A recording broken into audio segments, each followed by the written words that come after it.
में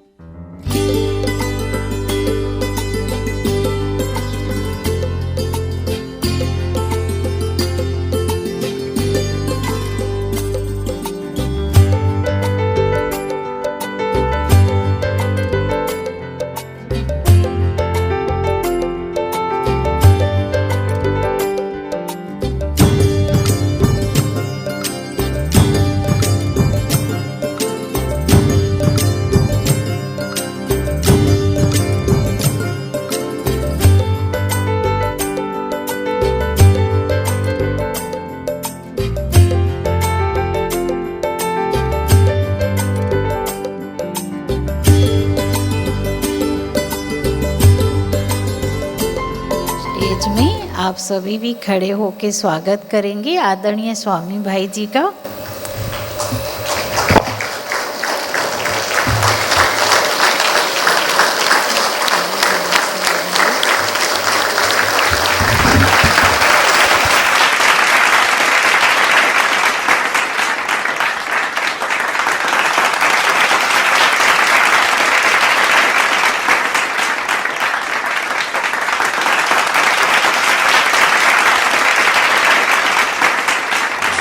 आपको देखे कभी अपने घर को देखे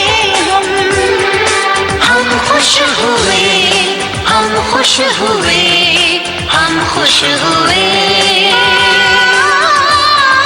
हम खुश हुए, हम खुश हुए, हम खुश हुए।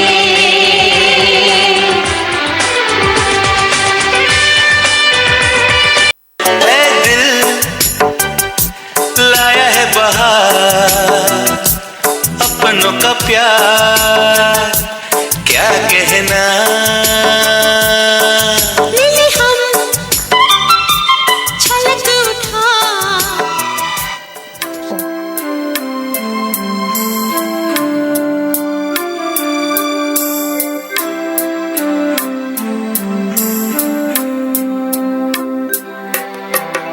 ओम शांति।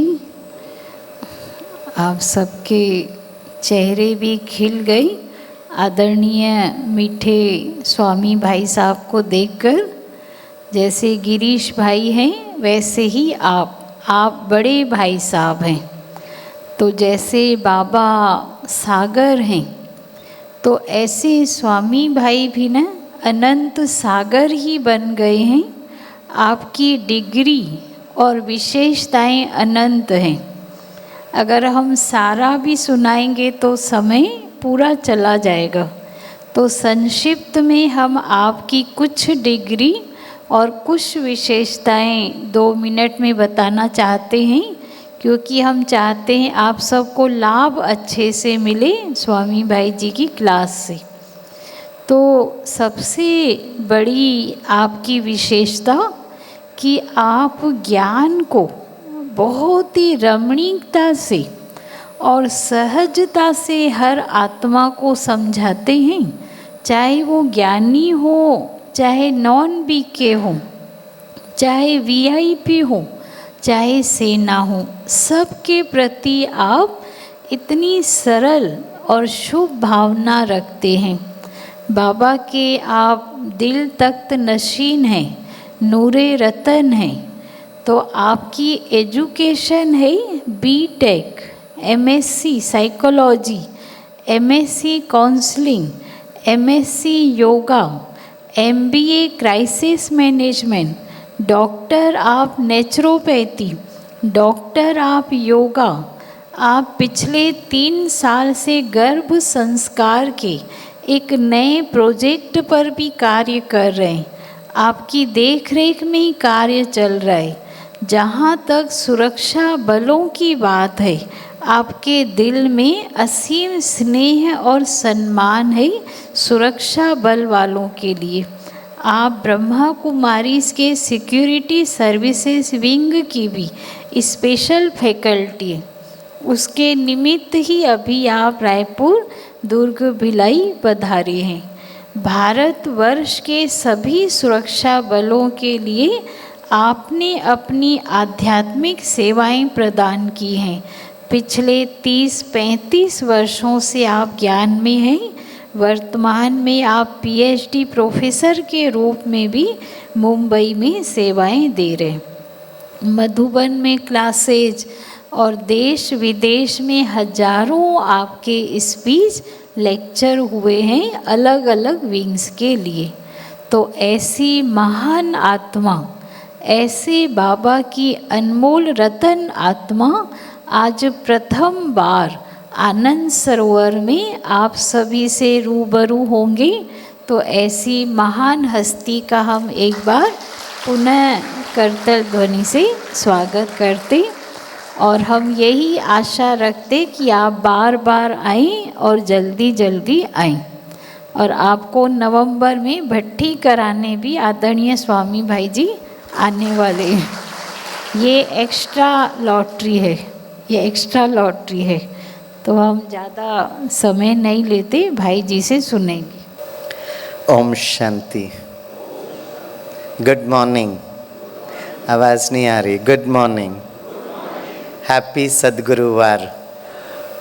इतना सुंदर आनंद सरोवर में बाबा के इतने सुंदर मीठे मीठे प्यारे प्यारे बच्चे, होवनार देवी देवताओं के दर्शन के भी हमको आज सुबह सुबह सौभाग्य मिला।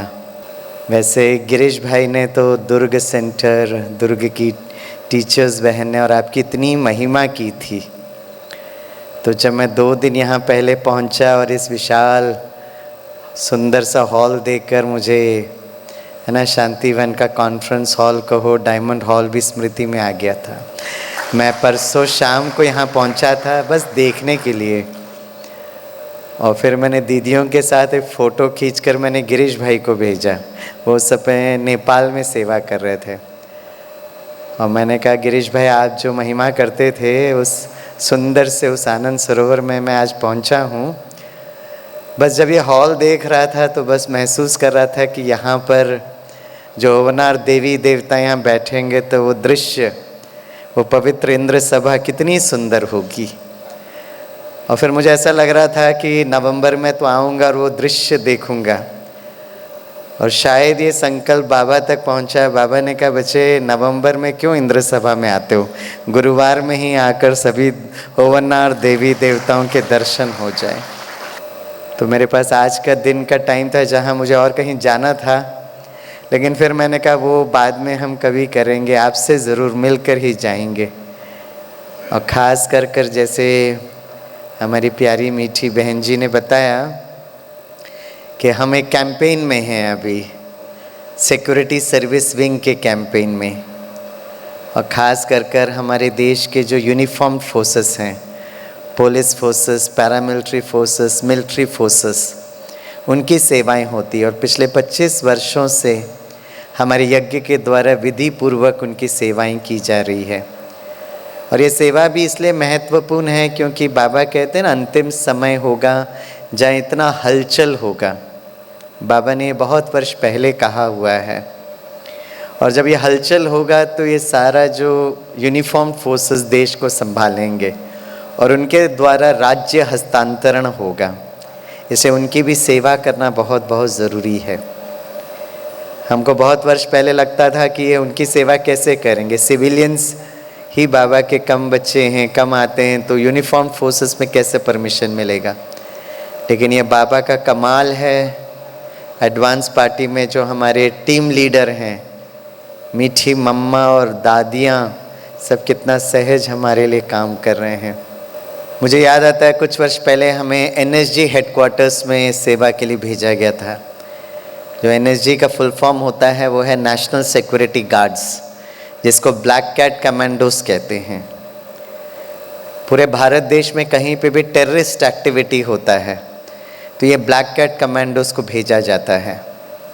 कुछ वर्ष पहले जब मुंबई में वो आतंकवादी हमला हुआ था तो आपने देखा था वो ताज जल रहा था, ताज होटल। और फिर वो दिल्ली से वो ब्लैक कैट कमांडोज वो हेलीकॉप्टर से नीचे उतरता, वो दृश्य हम मुंबई कर कभी भूल ही नहीं सकते। तो उस टेररिस्ट एक्टिविटी के बाद भारत सरकार को लगा कि दिल्ली से इतनी दूर आने में टाइम लगता है, इसलिए भारत देश के अलग अलग है ना, सिटीज़ में उन्होंने एनएसजी हब्स बनाए हैं, जैसे मुंबई एनएसजी हब, फिर कोलकाता, चेन्नई, अहमदाबाद, और ये बहुत सारे हब्स में भी बाबा ने भेजा सेवा करने के लिए। और ख़ास कर बहुत बहुत इम्पॉर्टेंट है कि वो जो है वो जिस्मानी सैनिक है, और हम सभी बाबा के बच्चे जो हैं वो रूहानी सैनिक हैं। We are also spiritual soldiers. आप में से कौन कौन यहाँ जो बैठे वो रूहानी सैनिक हैं? मुस्कुराते हुए हाथ उठाएं। अरे वाह, कमाल है। तो आप भी सिक्योरिटी सर्विस विंग के मेंबर बन गए, है ना? रूहानी सैनिक हैं हम। तो रूहानी सैनिक को हम उन जिस्मानी सैनिक से भी बहुत कुछ चीज़ सीखना चाहिए। Punctuality, discipline, dedication, service. वो देश के लिए मर मिटने के लिए तैयार होते हैं, राइट? इतनी धूप, इतनी ठंड, हम रूहानी सैनिक को कितना सहज है, यहाँ बैठे बाबा बाबा बाबा बाबा बाबा करते रहे। हमको ना गर्मी ना ठंडी, इतनी सुंदर सा हॉल में हम बैठे, क्योंकि बाबा में सहज राजयोग सिखाते ना। तो जब मैं एनएसजी हेडक्वार्टर्स में गया था, वो मानेसर में 20 kilometre from Delhi towards Om Shanti retreat centre, तो वहाँ पर हमें एक ब्रिगेडियर साहब मिले। उन्होंने हमें बहुत अच्छी बात बताई। उन्होंने कहा जब भी हमारी टीम को एक डिस्ट्रेस कॉल मिलता है, इमरजेंसी कॉल मिलता है, तो हम इनको 4 मिनट का टाइम देते हैं। और उन्होंने मुझसे पूछा आपको पता है हम 4 मिनट का टाइम क्यों देते हैं? हमने कहा हमें तो नहीं पता है, आप बताइए। बोला 4 मिनट का टाइम हम इसलिए देते हैं क्योंकि 4 मिनट के अंदर ये स्वयं, है ना, सुरक्षित होना ज़रूरत है। तो मैंने कहा 4 मिनट में क्या करते हैं आप लोग? तो बोला 4 मिनट के अंदर वो हेलमेट पहन लेते हैं, ऐसे चश्मा पहनते जिससे उनको रात्रि दिखाई दे, ऐसे जूते पहनते जिससे वो तेज़ी से भाग सकते हैं, उनका bullet proof armour, communication kit, gadgets. और वो ब्रिगेडियर साहब ने हमें इतनी अच्छी बात सिखाई जो हम रूहानी सैनिकों के लिए भी बहुत ज़रूरत है। तो आप सभी मेरे साथ रिपीट करिए, सभी बोलिए हम। अरे भाई रूहानी सैनिक थोड़ा जोर से बोला, हम ओम शांति। क्या है ये? उमंग उत्साह से बोलो, रूहानी सैनिक नजर आना चाहिए ना एकदम। हाँ, अलर्ट होकर बैठे सीधे सभी रूहानी सैनिक। हाँ, सभी एकदम उमंग उत्साह जोश से बोलिए, हम दूसरों की रक्षा तभी कर सकते हैं जब हम डैश डैश डैश। वाह, कमाल की पलटन है दीदी आपकी। जैसा ऑफिसर बोलेगा वैसे का वैसे ही हम बोलेंगे। हेलो, वो रिक्त स्थान पूर्ति करना था, fill up the blanks, dash dash dash. Firing चल रहा था, गीत संगीत का प्रोग्राम चल रहा था। तो रूहानी सैनिक, है ना, सुप्रीम कमांडर शिव बाबा और हमारे कमांडर्स बाबा, मम्मा, दादियाँ सब देख रहे हैं, और यहाँ डैश डैश डैश। तो क्या बोलना चाहिए? हम दूसरों की रक्षा कब कर सकते हैं?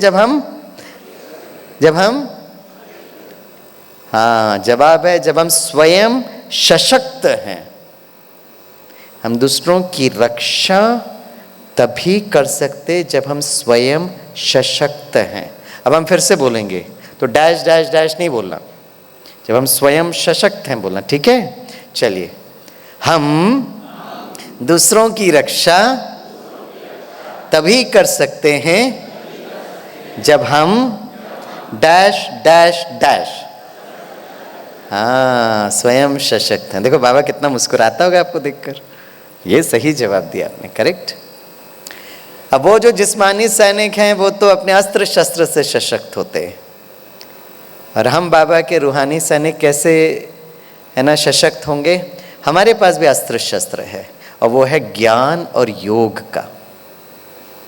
दैट इज अवर वेपन्स, ज्ञान और योग। ज्ञान बहुत सहज है, लेकिन योग यस टाइम लगता है। जैसे जहाँ पर भी हम जाते हैं ना, तो हमारा परिचय दिया जाता है। जैसे बताया जाता है स्वामी भाई पिछले 30 वर्ष से ज्ञान में हैं। आज तक कोई ये नहीं बोलता है कि 30 वर्ष से योग में है, नहीं बोलते वो। ज्ञान बहुत सहज है, योग में टाइम लगता है। हाँ, योग करने के लिए ज्ञान ज़रूरत है। 1 हफ्ते के ज्ञान इज इनफ। तो फिर प्रश्न उठता है कि स्वामी भाई 30 वर्ष से कर क्या रहे हैं? भाई हमारे जो वरिष्ठ दादियाँ, दीदियाँ हैं, दादा हैं, वो कर क्या रहे हैं? कहेंगे ना 40 साल से ज्ञान में चल रहे, 50 साल से ज्ञान में चल रहे हैं, तो इतने वर्षों में वो करते क्या हैं? वो ये करते हैं कि वो योग में बल भरते हैं, शक्ति भरते हैं, योग में पावर भरते हैं। तो जो ज्ञान है वो 1 हफ्ते में हो जाता है, फिर प्रयास अभ्यास करते करते योग में शक्ति भरते। तो योग क्या है, इसका ज्ञान हम सबको है। आप सभी मेरे साथ बोल सकते हैं, 1 लाइन का डेफिनेशन है योग, जो 1 हफ्ते में हमको समझ में आ जाता है। तो क्या है योग? सभी बोलिए, अपने को, तो जोर से बोलिए, अपने को आत्मा समझ बहुत प्यार से, आगे बोलिए, बाबा को याद करना। पास हो गए। गिरीश भाई ने सही बोला था कि दुर्ग के भाई बहने बड़े बुद्धिमान हैं, परफेक्टली राइट बोला। 1 लाइन का परिभाषा, अपने को आत्मा समझ बहुत प्यार से बाबा को याद करना। ये तो हमको 1 हफ्ते में पता चल जाता है, लेकिन आप बल कैसे भरेंगे? तो एक हुनर चाहिए योग में बल भरने के लिए, जो जिस्मानी सैनिकों के लिए भी ज़रूरत है और हम रूहानी सैनिक के लिए तो बहुत ज़रूरत है, और वो है एकाग्रता की शक्ति, द पावर ऑफ कॉन्सेंट्रेशन। तो जब हम स्कूल में पढ़ते तो हमारी एक बहुत अच्छी टीचर थी, ब्रिलियंट टीचर, वाणी इतनी मधुर की कुछ पूछो मत। तो टीचर का एक संस्कार था, पढ़ाते पढ़ाते वो गीत गाती थी, और उनका फेवरेट 1 लाइन का गीत होता था। पढ़ाते पढ़ाते कॉन्सेंट्रेट ऑन योर स्टडीज, फिर पढ़ाते फिर गीत गाती थी, कॉन्सेंट्रेट ऑन योर स्टडीज। हमको मैडम का गीत संगीत का प्रोग्राम बहुत अच्छा लगता था। एग्जाम नज़दीक आ रहे तो मैडम फुल स्पिरिट में 1 डज़न से ज़्यादा बार गीत गाया। तो हमने खड़े होकर पूछा, madam please tell me what is concentration.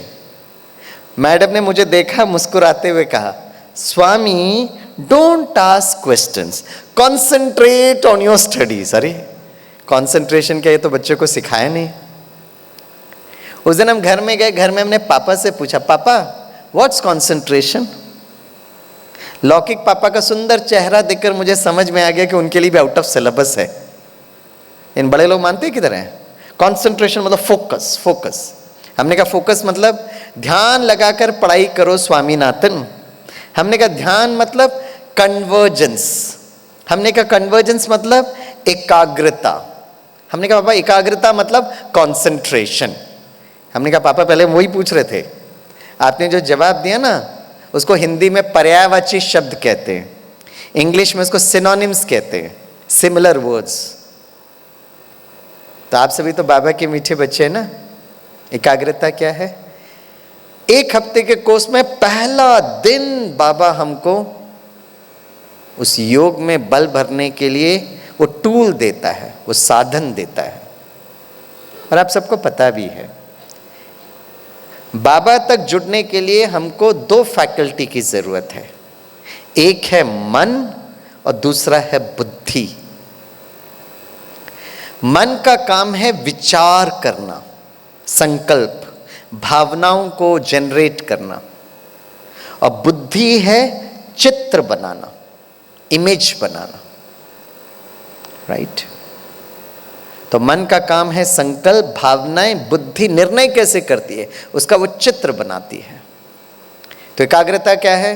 सभी सीधे बैठे, अलर्ट होकर बैठे, हाँ, और सभी मेरे साथ बोलिए, जब मेरा मन, तो जोर से बोलिए, जब मेरा मन और मेरी बुद्धि एक साथ काम करती है और वहां टिकती है जहां मैं आत्मा चाहूं,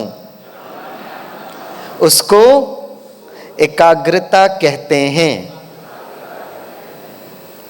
अब इंग्लिश में बोलिए, हमारी इंग्लिश भी सुधर जाएगी। फिर यहाँ पे जब क्लास खत्म होकर बाहर जाएंगे ना तो आपकी सखी मिलेगी, किधर गई थी सुबह सुबह? तो अब क्या, आप कहना हम ईश्वरी विश्वविद्यालय में गए थे, आज क्या सीखा? फटाफट इंग्लिश में डायलॉग बोल देना, वाह, सखी बड़ी इंप्रेस्ड हो जाएगी, फिर आपके पीछे पीछे कल उधर आ जाएगी। हाँ, तो सभी इंग्लिश में बोलिए, व्हेन, जोर से बोलिए, when mind and intellect works together and it stays where the soul decides, it is called concentration. समझा? अब हम इतनी दूर दो फ्लाइट पकड़कर रायपुर पहुंचे, रायपुर से घूमते घूमते घूमते भिलाई से दुर्ग गए। अब इतनी दूर आपके पास आए तो खाली हाथ तो नहीं छोड़ेंगे, आपको थोड़ा मलयालम सिखा कर जाएंगे, ठीक है? इसे सभी मलयालम बोलिए, एंडे मनस्सुम, जोर से बोलिए, एंडे मनस्सुम बुद्धियुम ഒരുമിച്ച് പ്രവർത്തിച്ചിട്ടുണ്ടെങ്കിൽ क्या हुआ? पता दीदी, दुर्ग के भाई बहन क्या सोच रहे? अच्छा हो गया छत्तीसगढ़ में जन्म लिया, दुर्ग में जन्म लिया। केरला में जन्म लेते तो क्या क्या सीखना पड़ता। हेलो, ये आत्मा की जन्म जन्मांतर की कहानी है। आत्मा कोई भी जन्म कहीं पर भी जन्म ले सकती है। यहां बैठकर आप जितना खुशी से अगर मलयालम बोलेंगे तो कोई ना कोई जन्म केरला में एक अच्छे परिवार में आप टिंग टिंग टिंग टिंग टिंग करके डाउनलोड होंगे। गुस्से और नाराजगी से मलयालम बोलेंगे तो ऐसे परिवार मिलेगा। सारा खेल ऑटोमोट जीपीएस में काम होता है। जैसे खुशी से बोलिए, एंडे मनस्सुम बुद्धियुम ओरिमिच। मुंबई के विद्यार्थियों को हम मलयालम सिखा रहे थे। एक ने खड़े होकर कहा, सर अगला जन्म किसने देखा सर? मैं कहा अगला जन्म छोड़ो, इस जन्म की बात करते हैं। सर आप इस जन्म पे ध्यान दीजिएगा। मैं कहा बच्चों, अगर अभी बहुत खुशी से मलयालम अगर बोलेंगे तो इस जन्म में, इस गर्मी के छुट्टी में आपके माता पिता आपको केरला घुमाने के लिए लेके जाएंगे। नहीं तो पूरा गर्मी का छुट्टी मुंबई का धूल और ट्रैफिक खाते रहना। बोलो क्या विचार है? सर हम बहुत खुशी से मलयालम बोलेंगे सर। तो बोलिए, एंडे मनस्सुम बुद्धियुम ഒരുമിച്ച് प्रवर्तिचिट्टुंडंगल। आप लोग केरला जरूर आओगे 100%। सही बोला गलत बोला इंपॉर्टेंट नहीं था, कितना खुशी से आनंद स्वरूप होकर बोला, ये इंपॉर्टेंट था। That is important. आगे बोलिए, अदने एकाग्रता इन पर्युम। अरे भाई हम फुल स्टॉप लगा रहे थे। देखिए मलयालम बोलने में कठिन हुआ कि नहीं हुआ? हुआ। अब छोटे हैं या बड़े हैं, पहली बार कोई एक नया लैंग्वेज, नई भाषा आपको बताया जाएगा तो आपको टाइम लगेगा। उसी तरह मन और बुद्धि को भी चलाने में टाइम लगता है। कभी भी निराश नहीं होना, उदास नहीं होना, मेरा योग नहीं लग रहा, मेरा योग नहीं लग रहा, नहीं, टाइम लगेगा। बाबा भी कहते बच्चे धीरज धरो, हो जाएगा हो जाएगा, राइट। और बाबा ने इतना क्लियर कहा, एकाग्रता तो मैं पूरे भारत में ट्रैवल किया हूँ, विश्व में भी बाबा ने भेजा है। अच्छे से अच्छे IITs में गया हूँ, IIMs में गया हूँ, NITs में गया हूँ। सबसे मैं पूछता एकाग्रता क्या है, कोई जवाब नहीं देता, राइट। बाबा ने अगर इतना सहज बताया, अगर आपको छोटे से बच्चे को अगर सिखाना है एकाग्रता तो क्या है, शायद वो बच्चा मन बुद्धि नहीं समझ सकता है। सपोज 5वीं कक्षा का बच्चा आपके सामने, तो कैसे सिखाना है? मन अर्थात ऑडियो, बुद्धि अर्थात वीडियो। इसे शिव बाबा भी जब इस धरती पर उतरे ना, तो ब्रह्मा बाबा को कुछ बैठ के ज्ञान नहीं सुनाया, साक्षात्कार कराया, ऑडियो वीडियो, ढिशुम ढिशुम ढिशुम ढिशुम ढिशुम। बाबा डर गए, बस बंद करो बंद करो बंद करो। फिर एक बहुत सुंदर दुनिया, साक्षात्कार इस ऑडियो वीडियो कॉम्बो साथ में काम करता है। ब्रह्मा बाबा ने क्या देखा? एक बहुत सुंदर दुनिया, श्री कृष्ण की दुनिया, प्रकृति इतनी सुंदर। फिर बाबा ने उनको संकल्प दिया, बच्चे उठो, अब आपको ऐसी दुनिया बनानी है। कितनी सुंदर विधि है ये। तो मन ऑडियो, बुद्धि वीडियो। ऐसे छोटा बच्चा जब LKG में जाता तो टीचर उसको पढ़ाती है, ए फॉर, जोर से बोलो, ए फॉर एप्पल। बाबा 90 वर्ष हो गए, बाबा सिखा सिखा कर थक गया। और दुर्ग के भाई बहने, ए फॉर एप्पल क्या करते हो भाई आप लोग? तो ए फॉर आत्मा बोलना चाहिए ना, ये एप्पल कहां से उठा के लेकर आया आप? ए फॉर एप्पल, कमाल है। अभी हम फिर से बोलते हैं, कोई ए फॉर एप्पल नहीं बोलेगा, ए फॉर आत्मा बोलना चाहिए ना। हाँ जी, ए फॉर, हाँ, बी फॉर बैट बॉल कोई नहीं बोलेगा, बी फॉर बाबा। दुर्ग के भाई बहनों का फोल्डर अपलोड हो रहा है, आप तक पहुंच गए। सी फॉर कैट कोई नहीं बोलेगा, सी फॉर कनेक्शन। डी फॉर, हाँ ये पास हो गया, D for drama. E for, ज्यादा बुद्धि नहीं लगाई, ई फॉर एंड, खत्म, ओम शांति। अब सब चिंतन कर रहे ई फॉर क्या होगा क्या होगा, कोई जरूरत नहीं है, E for and, Om Shanti. अब वो चुटके चुटके बच्चे एलकेजी में जाकर ए फॉर एप्पल से लेकर एक्स वाई जेड, कितना तनाव होता है बेचारों को। और हम बाबा के बच्चे A for atma, B for Baba, C for connection, D for drama, Om Shanti. सहज पढ़ाई किसकी है? वो चुटके चुटके बच्चों के कि हमारे? हाँ, तो हर दिन पढ़ना चाहिए। तो कैसे कठिन बोलते हैं? सहज राजयोग। और जो रूहानी सैनिक की एकाग्रता है, हम अगर योग में बैठे हैं, चाहे अमृत वेला 4 बजे से लेकर 4:45 तक, ये ब्रह्म मुहूर्त का टाइम है, आप 45 मिनट बैठो, आधा घंटा बैठो, नहीं स्वामी मैं बहुत थक जाता हूं, मैं 5 मिनट बस करता हूं, कोई बात नहीं, इट्स ओके, शुरुआत है ना, कोई बात नहीं। अब हम 30 साल से अभ्यास कर रहे हैं तो हमारे लिए बहुत सहज हो गया भाई। अभी जब हम आज से 30 वर्ष पहले पहली बार बाबा के घर पर आए थे तो सुबह अमृत वेला उठना बहुत मुश्किल था, क्योंकि हम उठते ही थे 6:30, 7, 8 बजे। अब हमको बोला 4 बजे उठो, मुश्किल लगता है भाई।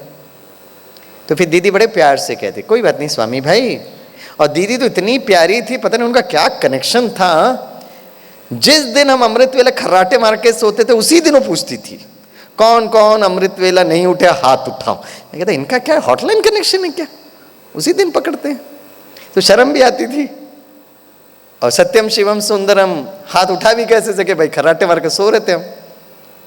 तो दीदी क्लास के बाद बुलाती थी, क्या हुआ? मैं दीदी कल ना थोड़ा लेट हो गया। बोला कोई बात नहीं, 5 मिनट उठो। अगर आप 5 मिनट उठ जाते थे ना स्वामी भाई, तो आज हाथ उठा देते थे ना। 5 मिनट से शुरू करो। और इतनी प्यार से वो बोलती थी ना, तो मुझे दीदी पर ही रहम आता था, बाप रे कितना प्यार से बोल रही है। और दूसरा दिन 5 मिनट शुरू करिए, 5 मिनट से उठ जाइए। उठने का भी मार्क्स है, छोटा परिवर्तन करिए, लेकिन वो 5 मिनट इतनी एकाग्रता के साथ। अब हम 20 वर्ष से चल रहे हैं, 30 वर्ष से चल रहे हैं, अमृत वेला उठे बस थोड़ा झुटका खा रहे, थोड़ा कर रहे हैं, क्या मतलब है भाई? ये कोई दृश्य है क्या? नहीं। एक बार हम कुमारों की भट्टी कर रहे थे, हमने पूछा अमृत वेला योग की क्या तैयारी करते हो आप? बोला रात को ही बाबा को लेटर लिखते हैं, सब कुछ बाबा को समर्पण करते हैं। अलग अलग सबने कहा, रात का भोजन हम थोड़ा लाइट लेते हैं, थोड़ा जल्दी सोने की कोशिश करते हैं, बाबा की स्मृति में हम सोते हैं, ये बहुत अच्छी बातें हैं। एक कुमार ने कहा कि मैं सुबह सुबह उठकर नहा धोकर फ्रेश होकर सब कुछ बैठता हूँ। मैं कहा सुबह अमृत वेले के पहले सिर्फ मुंह हाथ नहीं धोते? बोला नहीं, मैं तैयार होता हूँ, ब्रश करता हूँ, शेव करता हूँ, सब कुछ जैसे राइट। हमारी एक दादी जी थी, वो कहती थी मैं रात को सोने के पहले भी बहुत सुंदर श्रृंगार करके मैं सोती थी। श्रृंगार मतलब क्या? अच्छे से ड्रेस वेस करके एकदम, जैसे वो ना किसी से मिलने जाते तो बाल बाल बना के जाते थे। वो दादी जी कहती थी, अब अमृत वेले तो ये कुमार उठकर नहा कर बैठता है, वो दादी एक स्टेप ऐड, बोले रात को भी मैं इतना, जैसे हम लोग जब जाते हैं ना तो हम लोग अपना ड्रेस कोड को देखते हैं, भाई ठीक है सब कुछ ना, बाल बाल बने ना, थोड़ा सा तो ध्यान रखते हैं। दादी कहते मैं सोने के पहले, सोते वक्त है ना, मिरर में देखकर एकदम सेट होकर सोती हूँ। और फिर दादी ने बड़ी मुस्कुराते हुए कहा मैं इसलिए करती हूँ क्योंकि अगर बाई चांस बाबा सपने में आ गए तो वो साजन आ रहा है और सजनी कैसी दिख रही है, और हमसे भी आत्मा रूप सजनी है ना। और इतनी अच्छी अच्छी बातें हमारे बाबा के बच्चों में। जब सब सो रहे हो तो बाबा को आह्वान करो, और बाबा को भी आने में अच्छा लगेगा ना। सुबह उठ रहे हैं, अब जितना कर सकते हो भाई। और आज इतने वर्ष हो गए मेरे लिए। अब मैंने देखा कुमार से, मैंने पूछा भाई कितने वर्षों से ज्ञान में चल रहे हो? बोला 10 वर्ष से। हम वो 10 वर्ष से, मैं 15 वर्ष से ज्ञान में चल रहा हूँ। मैं कहा भाई छोटा आगे बढ़ गया, चलो उससे सीखे ना हम। अब यहाँ पे शरीर की उम्र की बात थोड़ी ना है, ज्ञान में कितना चल रहे उसकी बात थोड़ी ना है। आत्मा कितना जल्दी धारण करती है भाई। और आज भी मैं अमृत वेला उठता हूँ तो बड़े आराम से नहा धोकर फ्रेश तैयार होकर मैं बैठता हूँ। तो सबसे बड़ी माया जो योग में आता है वो तो निद्रा है ना, निद्रा। नींद पर विजय पाना जरूरी है। 5 मिनट बैठे, बड़े फोकस होकर बैठे, फिर धीरे से 5 मिनट का 10 मिनट करिए, फिर 15 मिनट करिए। राइट, जब हम नवंबर में आएंगे ना तो हम आपको रूट मैप बताएंगे। जैसे आप कहीं पर भी जाते हो तो आप जीपीएस लगाते हो, ग्लोबल पोजिशनिंग सैटेलाइट सिस्टम बोलते हैं उसको। तो वो है ना, आपका जो मोबाइल है ना उसमें 3 टावर आपको देखते रहते हैं, सैटेलाइट देखता रहता है आपको। तो गाड़ी में आप बैठे हैं, आपके हाथ में मोबाइल है, तो आप गाड़ी मूव कर रही है तो सैटेलाइट आपके ऊपर नज़र रखता है, तो आपको आगे का रूट दिखता है। जैसे मुझे आज दोपहर के बाद रायपुर एयरपोर्ट जाना है, क्योंकि हमारे आज शाम को मधुबन में भट्टी है, तो भट्टी अटेंड भी करना है, क्लास भी करवाना है। तो आज हमको रातों रात हम मधुबन पहुंच जाएंगे।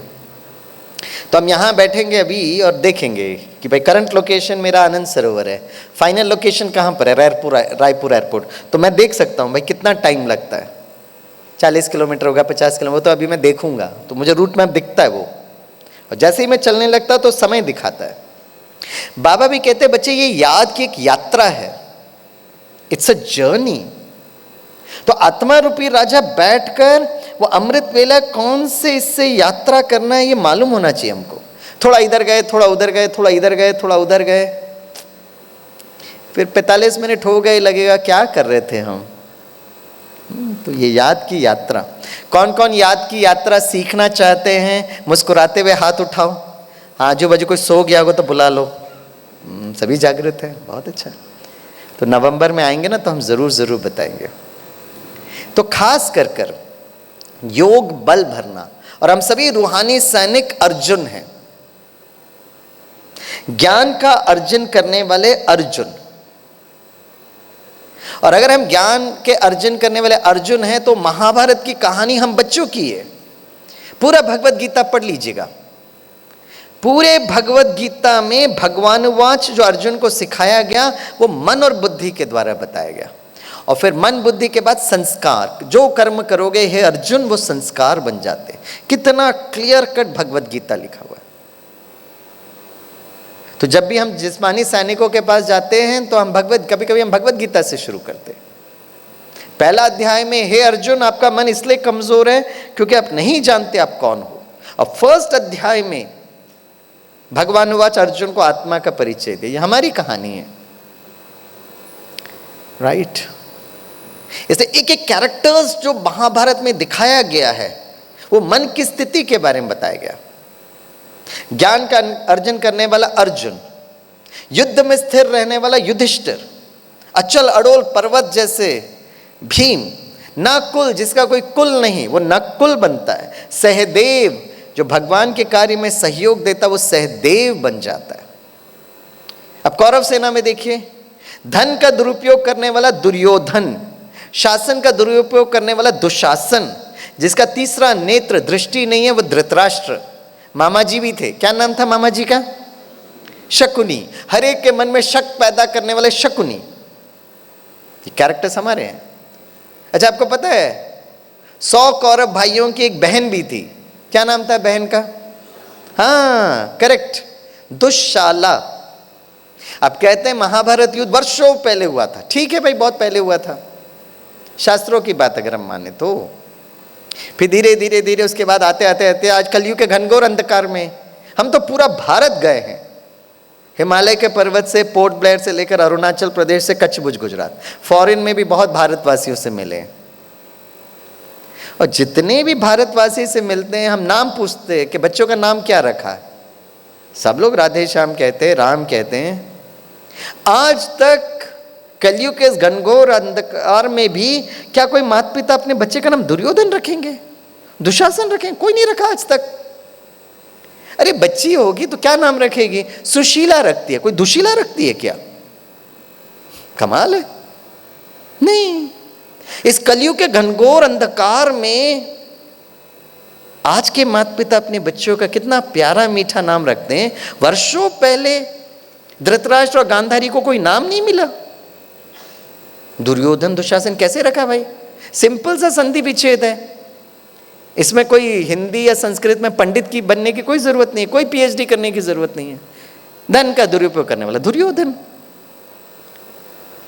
लेकिन सब भगवत गीता पढ़ते समझ में नहीं आता किसी को।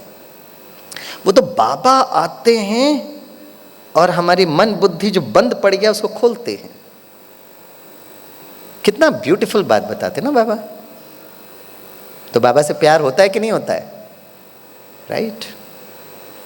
कहां ज्ञान का तीसरा चक्षु खोल दिया। अच्छा, आप सभी अर्जुन रूहानी सैनिक यहां बैठे हो। अब बताइए, महाभारत के कैरेक्टर्स के हिसाब से बताइए, हमारे सामने सबसे बड़ा प्रतिद्वंदी कौन है? हम भी युद्ध भूमि में हैं और हमारी युद्ध भूमि में किसी व्यक्ति विशेष से लड़ाई झगड़ा करने का नहीं है। हमारा युद्ध जो है वो आंतरिक युद्ध चल रहा है। तो बताइए, हे महावीर, महायोद्धा, बाहुबली, महाबलशाली बाबा के नूरे रतन, बताइए हे अर्जुन, आपके सामने सबसे बड़ा प्रतिद्वंदी वो कैरेक्टर के हिसाब से कौन है? बताइए। अरे कुछ तो बोलो, हम इतनी दूर केरला से आए हैं। आप नहीं बोलेंगे तो फिर से मैं मलयालम चालू करूंगा। कैरेक्टर की बात कर रहे, कैरेक्टर्स, जैसे अर्जुन, दुर्योधन, मैं सब बताना उस कैरेक्टर के हिसाब से। सबसे बड़ा प्रतिद्वंदी अर्जुन के सामने पता कौन था? अर्जुन के सामने, अच्छा कुछ लोग कर्ण कहते हैं, अर्जुन के सामने सबसे बड़ा प्रतिद्वंदी था भीष्म। भीष्म। अब आज के वर्तमान, वो तो कैरेक्टर है, लेकिन वो सारा खेल मन बुद्धि का है। तो आज हम रूहानी सैनिक अर्जुन बैठे हैं, तो हमारे सामने भीष्म पितामह कौन है? तब वो भाई ने सही जवाब दिया और आज बाबा की मुरली में वो आया है, भीष्म अर्थात देहभान। यू आर राइट ब्रदर, देहभान। इसलिए भीष्म पितामह को बहुत वृद्ध दिखाते हैं, देहभान। आज भी बाबा ने मुरली में जिक्र किया। इसलिए कितनी सुंदर दृश्य उस महाभारत के युद्ध में बताया गया। अर्जुन और भीष्म दोनों के बीच में है ना, तीरों का लेन देन होता है। और जब भीष्म की तरफ से वो जब तीर आता है तो अर्जुन की रक्षा के लिए बीच में कैरेक्टर आकर खड़े हो जाते हैं, और वो है शिखंडी। आपने अगर भगवत गीता या महाभारत देखा है, सुना है, पढ़ा है, तो शिखंडी कैरेक्टर आ जाता है। और शिखंडी कौन है? ना मैं स्त्रीलिंग हूं, ना मैं पुल्लिंग हूं, मैं हूं आत्मा ज्योतिर्बिंदी। ये दिखाया गया है। इसे कितनी बार बाबा बताते, जैसे ही देवभान आया, मैं आत्मा हूं, मैं आत्मा हूं, मैं आत्मा हूं, मैं आत्मा हूं। इसे प्लीज बाबा पे बिल्कुल गुस्सा नहीं करना। क्या है, बाबा हमेशा आत्मा आत्मा आत्मा बोलते रहते हैं। अब इतनी बार आत्मा आत्मा बोले, लेकिन पूछा तो ए फॉर एप्पल बोले, ए फॉर आत्मा बोले, राइट। क्योंकि जितनी बार आप उस स्मरण में रहोगे, मैं आत्मा हूं, मैं आत्मा हूं, मैं आत्मा हूं। पता है भीष्म पितामह सबसे बड़ी चुनौती क्यों थी? क्योंकि भीष्म के पास एक वरदान था। आप प्लीज इसको बहुत ध्यान से सुनना। भीष्म के पास एक वरदान था, जिस वरदान, कौन सा वरदान था? इच्छा मृत्यु का वरदान। जब तक वो खुद नहीं चाहेगा उसका वध नहीं कर सकते, नहीं कर सकते, जब तक वो खुद नहीं चाहेगा। तो मैं आत्मा रूपी राजा, मैं आत्मा रूपी अर्जुन, मेरे अंदर कमी कमजोरी जो है, देहभान है, देह अभिमान है, फिर आज बाबा ने मुरली में कहा काम, क्रोध, आलस्य, जो भी है, अहंकार, आत्मा उससे युद्ध करती है। लेकिन अगर हम जिंदगी भर अपनी कमी कमजोरी से युद्ध करेंगे तो हम अस्त्र शस्त्र, हमेशा अस्त्र शस्त्र चल के जाना पड़ेगा और हम फिर त्रेता युग में पहुंच जाएंगे। अगर मैं आपसे पूछूंगा आप में से कौन कौन त्रेता युग में, अरे भाई क्यों पूछे हम? अगर मैं पूछूंगा आप में से कौन कौन दुर्ग के भाई बहने हैं जो हाथ में मुरली और बांसुरी लेते हुए श्री कृष्ण के नजदीक जन्म लेना चाहेंगे, वो हाथ उठाएं। वाह भाई साहब, हाथ उठा लीजिए, हाथ उठाइए। आप तो एकदम सामने बैठे हैं। बहन जी हाथ क्यों नहीं उठाते हो? हाँ बहुत अच्छा, यस, हम क्यों युद्ध करें भाई, क्यों युद्ध करें? कहते हैं ना, अर्जुन भी युद्ध इसलिए नहीं कर रहे थे क्योंकि वो अपने थे। हमारे भी पिछले 63 जन्मों से वो कमी कमजोरी को हमने अपना बना के चल रहे, तो युद्ध उससे करना है। चाचा मामा काका फूफा से युद्ध नहीं करना है। ये जिस्मानी सैनिक को समझ में नहीं आता है, समझाना पड़ता है उनको। भाई कहते हैं ना, अर्जुन के सामने चाचा मामा काका खड़े थे। ये चाचा मामा काका फूफा कौन है? आत्मा के अंदर पिछले 63 जन्मों से जो पाले हुए कमी कमजोरी है। इसलिए युद्ध मत करिएगा, बहुत शांति से, प्रेम से, आनंद से, समझ के द्वारा उस पर विजय होइए। आप किसी को जबरदस्ती कुछ करेंगे ना, वो परिवर्तन होगा ही नहीं, नहीं होगा परिवर्तन। उसको बहुत प्यार से समझाओ। एक बार आप और हम परिवर्तन कैसे हुए? बाबा ने कोई जबरदस्ती कहा कि हर दिन सेंटर पर आना, हर दिन मुरली सुनना? बाबा क्या आपके घर पर आकर देखता है कि आप अमृत वेला उठते हो या नहीं उठते हो? नहीं देखता है। हाँ, कभी कभी निमित्त आत्माएं पूछ लेते हैं, वो तो चलो उनकी ड्यूटी है। लेकिन घर में हम उठ रहे हैं नहीं उठ रहे हैं, कोई बाबा कोई आकर, लेकिन इतना प्यार से बाबा हमको समझाता है, फिर एक दिन हम उठने लगते हैं, हम अपने में परिवर्तन करते हैं। प्यार मोहब्बत से चेंज होता है। इसे अगर कहते हैं कि भाई ये 63 जन्मों का संस्कार कब चेंज होगा, कब चेंज होगा, कब चेंज होगा? बाबा कहते धीरज रखो, धीरज रखो। अगर मैं कहूँगा आप में से किन किन को क्रोध बिल्कुल नहीं आता है, तो आपको मेरे पर ही गुस्सा आएगा, और गुस्सा मत करो भाई। लेकिन अगर मैं क्वेश्चन को थोड़ा सा चेंज करूं, देखो आपका चेहरा एकदम गुलाब की तरह खिल उठेगा।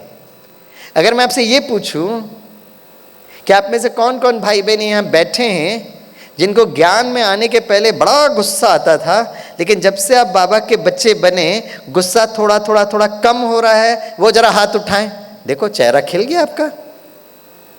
सुपर, मतलब परिवर्तन तो हो रहा है ना, धीरे धीरे हो रहा है। That's the beauty. तो भीष्म पितामह रूपी उस कमी कमजोरी को इसे कहानी में इतना सुंदर बताते हैं। जैसे ही उन्होंने भीष्म पितामह को शैया में लिटा दिए, फिर बाकी जो महारथी थे उनको खत्म करने में कोई ज्यादा टाइम नहीं लगा। कर्ण वर्ण को तो बिल्कुल टाइम नहीं लगा।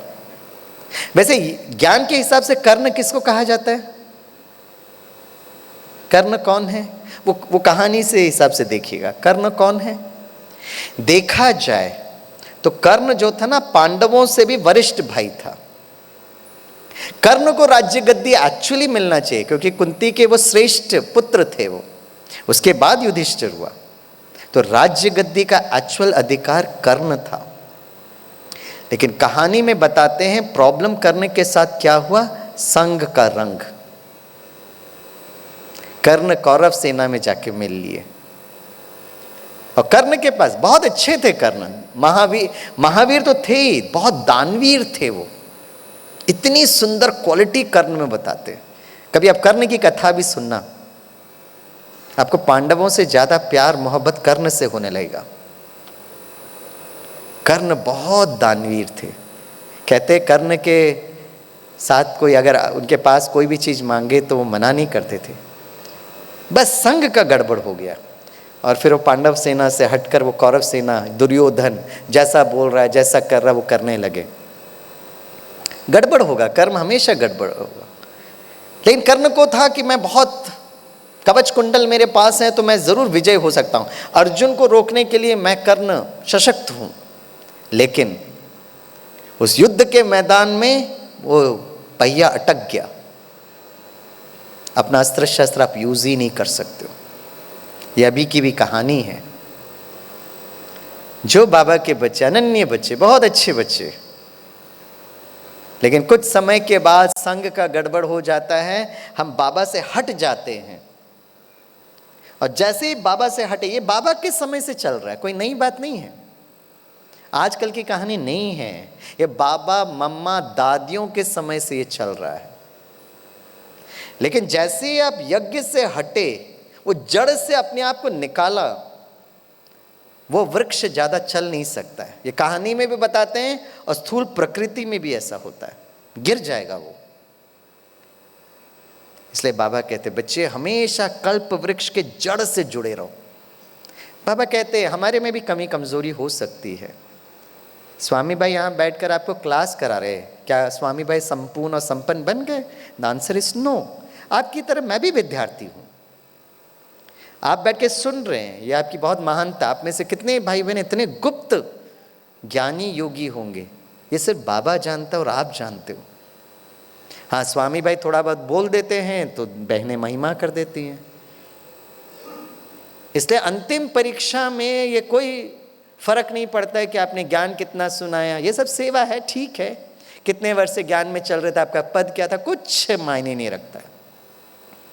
एक गुप्त पुरुषार्थ। इससे प्लीज हमेशा वो बीज से जुड़े रहना। भाई बहनों में भी, निमित्त में भी, सब में बाबा कहते ना नंबरवार पुरुषार्थ अनुसार कर ना, सभी उस रास्ते पे चल रहे। आप निराश, किसी और के पुरुषार्थ को देखकर निराश मत होइए। ये भाई ऐसे हैं, ये बहन ऐसी है, ये भाई ऐसे है। नहीं, क्यों भाई? यज्ञ हमारा है, यज्ञ को लेकर चलेंगे। जैसे अर्जुन बाकी सब महारथियों को फटाफट समाप्त कर दिए। इससे बाबा जो कह रहे हैं ना, हर एक आत्मा के प्रति शुभ भावना। ऐसे जो बाबा के बच्चे जो यज्ञ के बहुत अनन्य थे, वो अगर है ना यज्ञ छोड़ दिए, लेकिन अगर आपको, मुझे भी मिलते हैं कभी कभी ऐसे भाई बहन, बड़े प्यार से मैं बाबा की याद में मुस्कुराते पूछता कैसे हो, ठीक हो। आत्मा है ना, बाबा का बच्चा है ना, वो उसका अपना पाठ है। वो पाठ को भी आप स्वीकार करिए। जैसे बाबा साक्षी होकर सबको देखता है, क्योंकि हम भी पुराने हैं, तो कुछ पुराने जो यज्ञ छोड़ के जाते हैं कभी कभी मिलते हैं, कभी कभी फ़ोन भी करते हैं, स्वामी भाई कैसे हो? हम कहते हैं बहुत अच्छे हैं, आप कैसे हो भाई? बहुत अच्छी भावना के साथ। वही तो है संपूर्ण पवित्रता, कंप्लीट प्यूरिटी। मतलब क्या? ब्रह्मचर्य कोई बहुत बड़ी बात नहीं है। ब्रह्मचर्य तो वो साधु संत भी रह लेते, कौन सी बड़ी बात है। बाबा जो कहते ना कंप्लीट प्यूरिटी, हर आत्मा के प्रति बहुत श्रेष्ठ भावना रखना, ये फीलिंग रखना, that is what is a real रूहानी सैनिक। किसी की कमी कमजोरी, किसी के कर्म मेरे को प्रभाव नहीं करना चाहिए। और आप तो आनंद सरोवर के हैं ना भाई बहने। मैं आत्मा सुख स्वरूप, मैं आत्मा आनंद स्वरूप। क्या अंतर है सुख और आनंद में? क्या अंतर है सुख और आनंद में? इंग्लिश में अगर अनुवाद करेंगे तो I am a happy being, और आनंद के लिए कहते हैं I am a blissful being. आपने सुख सरोवर नहीं रखा, आपने आनंद सरोवर रखा है। तो बताइए आनंद मतलब क्या है? सुख और आनंद में क्या अंतर है? अरे कुछ तो बोलिए, सुख और आनंद में क्या अंतर है? हाँ जी, दोनों अनुभूति है, लेकिन कुछ तो अब आत्मा का दोनों स्वधर्म है, लेकिन इसकी इमोशन क्या है दोनों में? हाँ जी बोलिए भाई जी, जो हाथ उठा रहे हैं। हाँ जी, हाँ करेक्ट। आनंद का कोई विपरीत नहीं है। You are correct. तालियां बजाइए भाई जी के लिए। You are right brother. सुख का दुख हो सकता है, पवित्रता का अपवित्रता हो सकता है, ज्ञान का अज्ञान हो सकता है, right. Anand is the highest stage. और आनंद की जो परिभाषा है वो भगवत गीता में भी है। हे अर्जुन, सुख दुख मान अपमान जय पराजय निंदा स्तुति ठंडी गर्मी, हे अर्जुन स्थित प्रज्ञ, स्टेबल। कौन यज्ञ में है? नहीं है। ठंडी हो रही, गर्मी हो रही, कुछ भी, कैन यू बी स्टेबल, स्थित प्रज्ञ। एक अंतिम अवस्था है आनंद की, यहाँ बिल्कुल शांत स्थिर। किसी ने मुझे महिमा की तो मैं बड़ा खुश हो रहा हूँ, किसी ने मुझे पूछना रह गया, एकदम डिस्टर्ब हो गए। इसे सेवा जो है ना, ये बहुत इंपॉर्टेंट सब्जेक्ट है। सेवा में पता चलता है कौन की अवस्था कितनी है। यहाँ बैठकर ये थियोरी है, जैसे हम यूनिवर्सिटी है ना, शिक्षक हैं, तो थियोरी में तो बच्चे पास होते हैं, प्रैक्टिकल में भी पास होना ज़रूरत है। और वही विद्यार्थी गोल्ड मेडलिस्ट बनता है जो थियोरी और प्रैक्टिकल में दोनों में नंबर मिले। जैसे अभी हम भाइयों के साथ कैंपेन में, वो भाई तो आगे बढ़े, फिर मुझे मधुबन जाना था। हम लोग 10 दिन से भाइयों के साथ हैं। सब लोग अच्छा ज्ञान सुनाते, सभी अनुभवी हैं। आर्मी में कर्नल रहे हैं, नेवी में अभी वो कैप्टन है। हम हैं 2 मधुबन निवासी, 5 भाई लोग थे। और फिर कुछ बहनें भी थी। अब 10 दिन साथ में चल रहे हैं ना, ज्ञान कितना अच्छा सुनाते हैं, पब्लिक को पता, हमको ही पता, लेकिन ये 10 दिन में हमको पता चलता है एक एक भाई में कितनी सुंदर विशेषता है, कितना मिलजुल कर तालमेल से चलते हैं। फिर उसके बाद कैंपेन होगा तो वो कहेंगे नहीं वो भाई ज़रूर आना चाहिए, बड़े फ्लेक्सिबल हैं, बड़े हल्के हैं, बड़े हर्षित मुख रहते हैं, क्योंकि बहुत सारे सिचुएशंस होते हैं ना। सेवा is a very beautiful practical subject. यहाँ बैठकर मैं मुरली सुन रहा हूँ, चार्ट लिख रहा हूँ, ये सब थियोरी है, प्रैक्टिकल संगठन में समझ में आता है। तो कौन कौन हमेशा आनंद स्वरूप रहेंगे, मुस्कुराते हुए हाथ उठाएं। हाँ, मैं दीदी से रिपोर्ट पूछूंगा, यहाँ से मधुबन के लिए चल रहे हैं, मुझे हारमोनी हाउस चाहिए, मुझे डायमंड हाउस चाहिए, दीदी मेरा कमरा छोटा है, 4 लोग हैं, 5 लोग हैं। नहीं, आपके बारे में नहीं कह रहा हूँ, आप लोग तो बहुत अच्छे बाबा के बच्चे। कभी कभी मैं सुनता हूँ, हे आत्मा रूपी अर्जुन 300 किलोमीटर मधुबन पहुंचे तो कमरे को लेकर डिस्टर्ब हो गए और दीदी को परेशान करते रहते। ठीक है, गर्मी लग रही है, बात अलग है वो, लेकिन अपनी अवस्था को डिस्टर्ब नहीं करना। और ऐसा भाई बहनों को बहनें इतनी पसंद करते जो हर बात में फ्लेक्सिबल, इजी बोल सकते, अपनी प्रॉब्लम बोल सकते, क्यों नहीं बोल सकते, आपका अधिकार है। मधुबन आपका स्वीट होम है, सही व्यवस्था मिलनी चाहिए। लेकिन अगर नहीं हो पा रहा है तो उससे डिस्टर्ब नहीं होना, और प्लीज निमित्त आत्माओं को डिस्टर्ब नहीं करना। और जो भाई बहनें, माताएं, कुमार कन्याएं बहनों को हमेशा सपोर्ट करते रहते हैं ना, इतनी दुआएं उनकी मिलती है, बहुत दुआएं। मैं पहले कुमार भट्टी में गया था तो मुझे दादियों ने और आदरणीय करुणा भाई जी ने बताया, कुमार जीवन मतलब हमेशा हनुमान की तरह, श्री राम सीता लक्ष्मण के रक्षक की तरह, हमेशा सपोर्टिव। और मुझे बताया गया था कभी भी टीचर बहन निमित्त आत्माओं के साथ कॉन्फ्लिक्ट में नहीं जाना। और आज मुझे 30 वर्ष हो गए और मैं इतने सेंटर्स में जाता हूँ, इतनी अलग अलग प्रकार की सेवाएं जो होती है ना। अब हमारी जो टीचर्स बहनें हैं, उम्र में छोटे होते हैं, अनुभव में छोटे होते, शायद क्वालिफिकेशन में भी छोटे होंगे, लेकिन बाबा ने उनको निमित्त बनाया है। और जो भी टीचर्स बहनें अगर है ना वो गद्दी में बैठकर मुरली सुनाते हैं, भले इस जन्म में वो छोटे हैं, अनुभवी कम हैं, लेकिन उनका जन्म जन्मांतर का भाग्य है जिसके कारण आज वो यहाँ बैठ पाए। हम बस एक जन्म को देख रहे हैं। हे अर्जुन, आप इसलिए डिस्टर्ब हो रहे क्योंकि आप सिर्फ एक जन्म को देख रहे हो, मैं आपके जन्म जन्मांतर की कहानी में देखता हूं। भगवान वॉच। इसे कभी भी निमित्त टीचर्स बहनों को हमेशा सपोर्ट करना। और फिर कहानी बताते हैं, अर्जुन ने बाकी सबको समाप्त करके जब वो भीष्म पिता से मिलने के लिए आया, तो भीष्म पितामह तब भी थे, लेटे हुए थे। तो भीष्म पितामह बहुत मुस्कुराते हुए अर्जुन को नजदीक बुलाते हैं, और इतना सुंदर संदर्भ भगवत गीता में है इसका।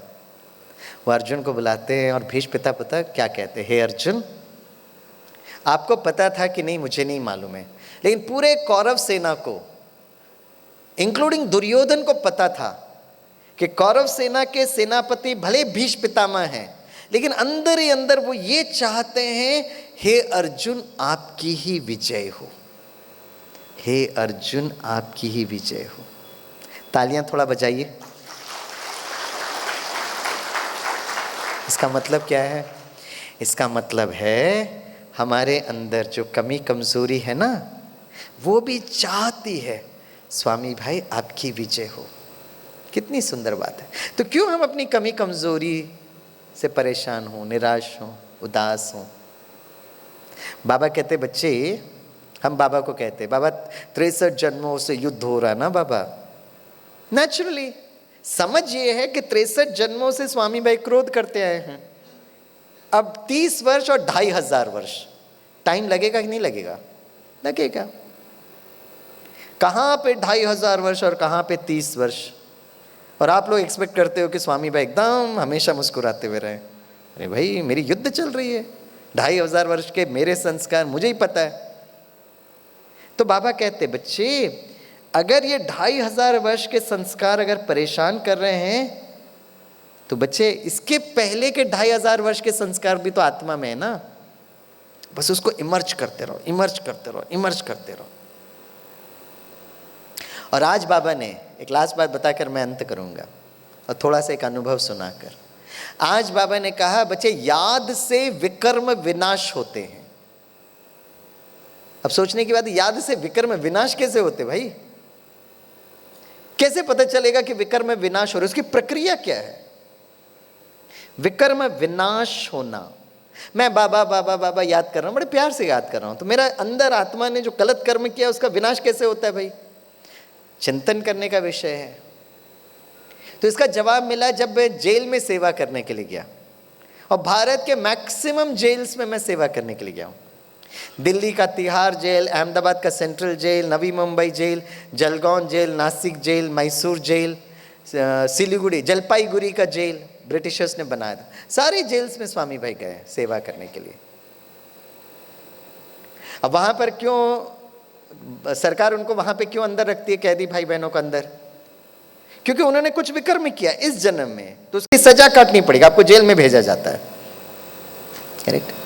कुछ जगह मैंने देखा है, जैसे मुंबई जेल में मैंने देखा है, जहां पे बड़े बड़े टेररिस्ट को रखते हैं, और उसको मुंबई में एक शब्दावली यूज करते हैं, अड्डा जेल बोलते हैं। अड्डा जेल हर जगह नहीं होता है, लेकिन मुंबई में अड्डा जेल बोलते हैं। तो अड्डा जेल जो होता है, मैंने देखा अड्डा जेल क्या होता है, जो बहुत खूंखार व्यक्ति होता है उसको अड्डा जेल में डाल देते हैं। अड्डा जेल में क्या होता है, वो सबसे मतलब क्या कहा जाता है कि जेल में सबसे खतरनाक पनिशमेंट कहते हैं अड्डा जेल। अड्डा जेल में क्या पनिशमेंट है? आप किसी से मिल ही नहीं सकते हो, किसी का दर्शन ही नहीं कर सकते हो। आपको भोजन भी ऐसा देगा कि कौन भोजन दे रहा है आपको पता ही नहीं चलेगा, पड़े रहो अड्डा जेल में। अब सरकार या संविधान ये कहता है कि जो बहुत समय का जो विकर्म, बहुत बड़ा विकर्म किया, तो उसको अड्डा जेल में रख दो और आजीवन कारावास। अब आजीवन वो कारावास कर रहा है, उससे उसका जो गलत कर्म किया है वो ठीक कैसे होता है? स्थूल रूप में कैसे ठीक होता है भाई? उसका साइकोलॉजी रीजन ये है कि जब वो अड्डा जेल में आता ना, तो उसको बड़ा गुस्सा रहता है, मैंने जो किया ठीक किया, मैं और 2-4 को ऐसा करना चाहिए था, सरकार ठीक नहीं है, जज ठीक नहीं है, ऐसे ही बड़े गुस्से में रहता है। राइट। और मैं अहमदाबाद सेंट्रल में जेल में गया था, तो वहां के जेलर कहते हैं, स्वामी भाई यहां पर भी आपका ब्रह्मा कुमारी इसका छोटा सा सेंटर है, मतलब उसके अंदर हर दिन वहां कैदी भाई बहन मुरली सुनते हैं। ऐसे बहुत जगह मैंने देखा, तिहाड़ जेल में, मैसूर जेल में। तो वो कहते हैं जब ये पत्र लिखते हैं ना, पत्र लिखते हैं अपने परिवार वालों को, तो पत्र लिखेंगे तो वहां का प्रोटोकॉल, जेल का प्रोटोकॉल ये है कि जो भी आप पत्र लिखेंगे पहले जेलर पढ़ेगा, फिर उसको लगेगा तो वो भेज सकते हैं, ऐसा रूल है। तो ये लोग पत्र लिखते हैं, मैं छोड़ूंगा नहीं, मैं ये करूंगा, मैं बाहर आकर, अक्सर लोग।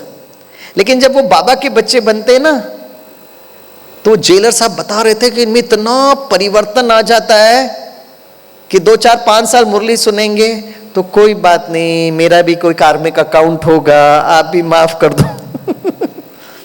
बोला स्वामी भाई आप लोग की मुरली का क्या जादू है, समझ में नहीं आता।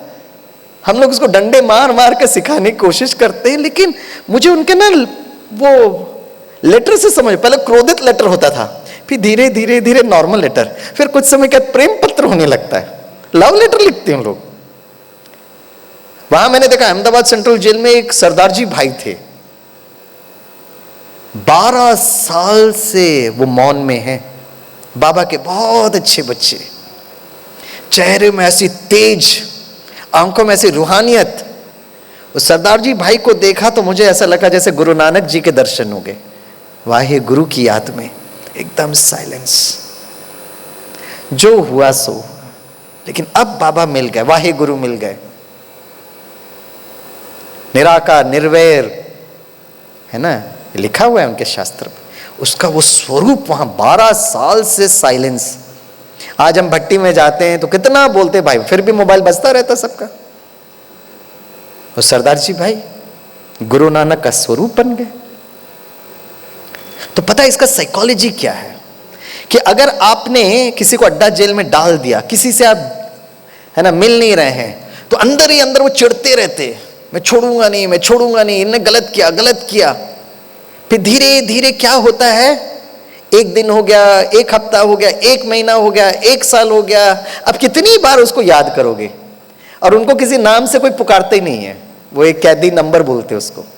अड्डा जेल से तो कोई बोलता भी नहीं है। फिर 5 साल 8 साल धीरे धीरे जो गलत स्मृतियां जो है ना वो मर्ज हो जाती है, और धीरे धीरे धीरे वो भूलने लगता है सब कुछ।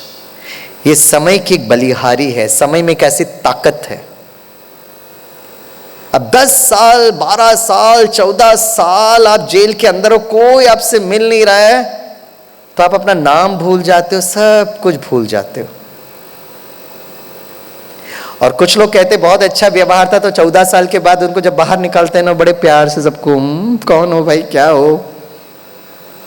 तो ये जो सारा खेल है, ये स्मृतियों का मर्ज होना और स्मृतियों का इमर्ज होने वाली है।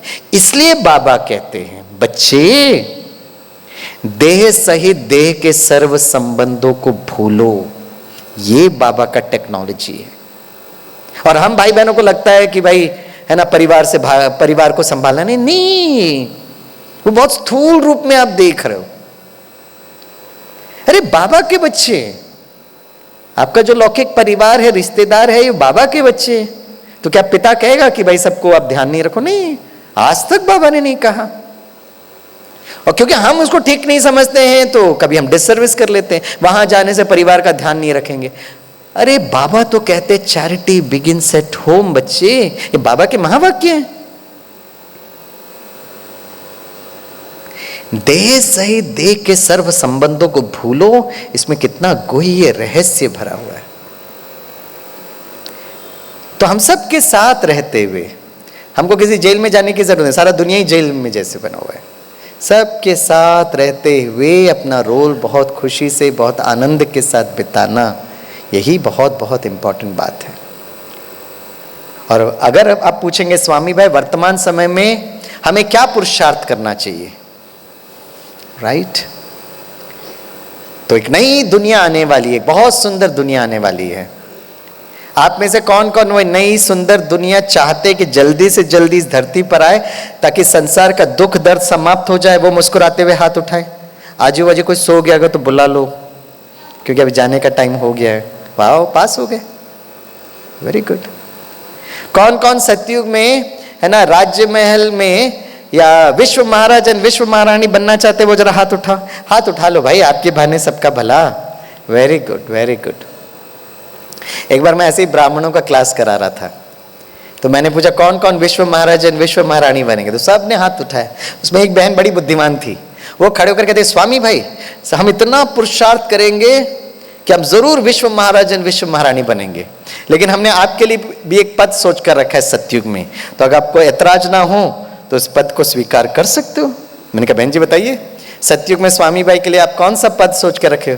बोले स्वामी भाई सतयुग में जब हम विश्व महाराज विश्व महारानी बनेंगे ना, तो हमारे राजकुमार और राजकुमारी भी होंगे, उनके लिए एक अच्छा ट्यूशन टीचर को हम ढूंढ रहे थे। आपको ऐतराज उनको थोड़ा ट्यूशन ले सकते हो क्या?